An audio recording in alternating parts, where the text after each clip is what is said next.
Welcome to the 912 Project Show, a show that brings you candidates who have signed the 912 Pledge, a morally binding contract to uphold the 9 principles and 12 values that have made America the greatest country on earth.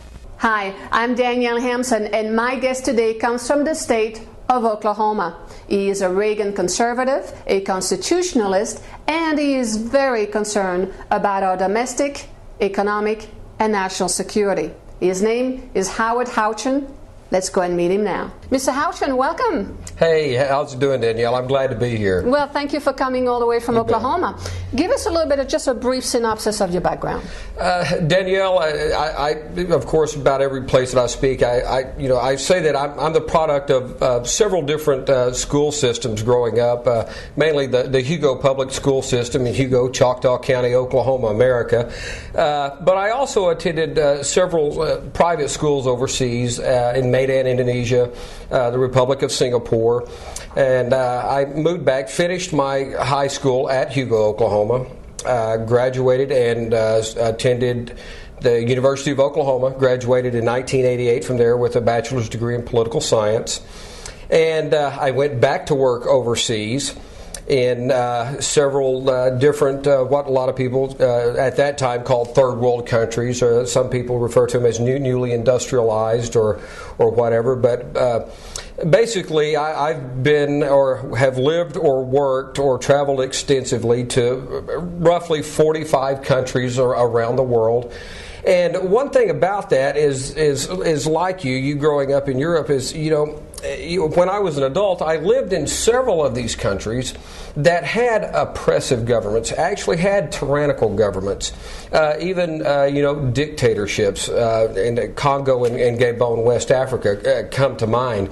And I've lived there. I've paid rent for an apartment. I had to buy the television tax sticker that you put on the window of your apartment so when the police and the security came by, they could see that you paid that fee to the government just to watch TV. Right. So I give that part of my background to kind of let people know what my perspective is and how I see the world and how I see the United States role in that. Well, there's no doubt in anybody's mind that having an international perspective can help also in domestic issues. Without a doubt, Danielle, it does. And I think it just broadens one's view. I don't possess that myopic view that a lot of politicians have. Yeah, they do travel around the world, but you know what? They don't go to the places that I go to. No, they don't. I always say it's one thing to go overseas or for overseas people to come here on a vacation or on a short visit or on a business trip. It's a totally different animal when you live in those places, or here for that matter. 100% true. And you can appreciate that, and so can I. Without a doubt. And I actually would go out of my way when I would travel to these different areas. And I was very fortunate, I admit. And the company that I worked for and the tickets that we had, we could transfer them from days and times and stuff. But I made it, I was purposeful in that I did not go to the large metropolitan centers. I had to obviously travel through there, but I wanted to go to the heartland of these places, out into the countryside. That is that's the heart and soul of a nation. No different here in this country? No different at all. Okay, well, let's go back for now. Let's go back to Oklahoma, your district, the 2nd Congressional District. The population of your district is roughly approximately 700,000 people, give or take. Median income approximately $28,000. How has the economy affected your district? Just about like every other district across the United States of America. Now, Oklahoma, of course, you mentioned the $28,000 income. The initial downturn was a little late hitting us. Senator Coburn had spoke about that earlier. But the problem with that is that since it was a little late hitting us, it's going to linger a little while longer. Any downturn in the economy nationally, of course, hurts each individual representative's district. Unemployment is a problem. We are a very rural district. Understand that.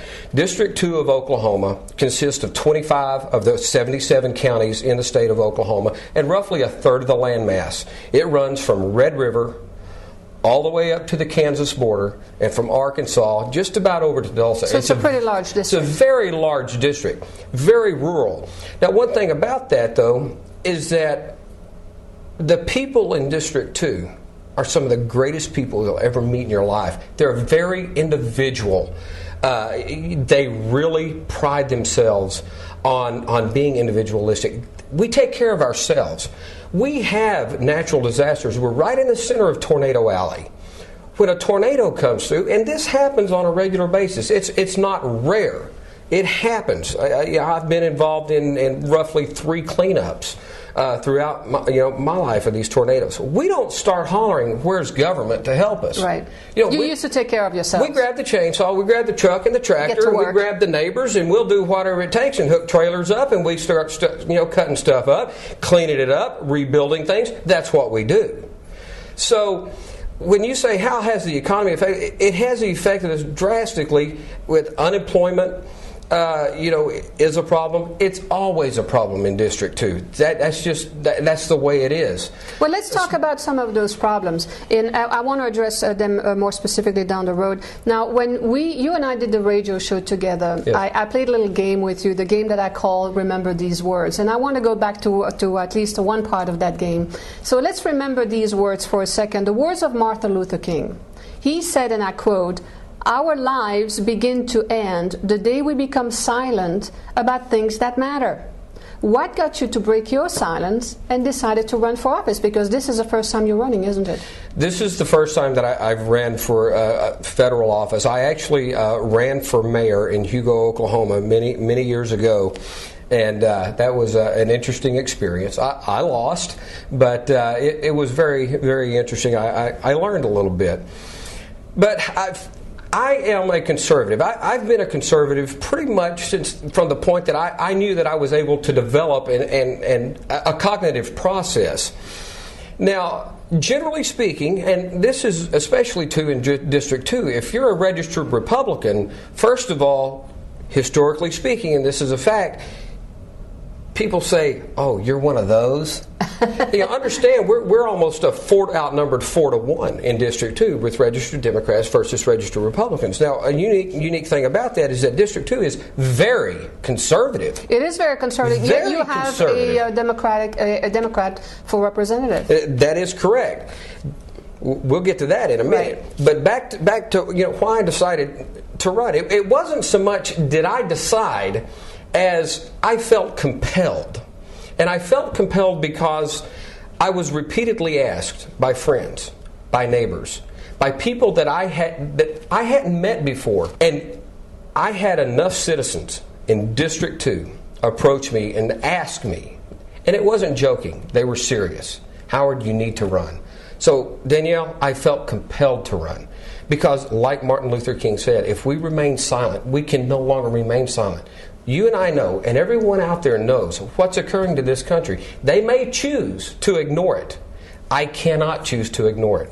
I love this country too much. I love Oklahoma too much. And I love District 2 way too much to ignore it. And I will no longer be silent. And I will not be the meek Republican that has sat on the sideline. I'm going to act, and I'm going to do what people have asked me to do. Let's go to one of your positions. You're very pro-Second Amendment. Yes. The right to bear arms. Why?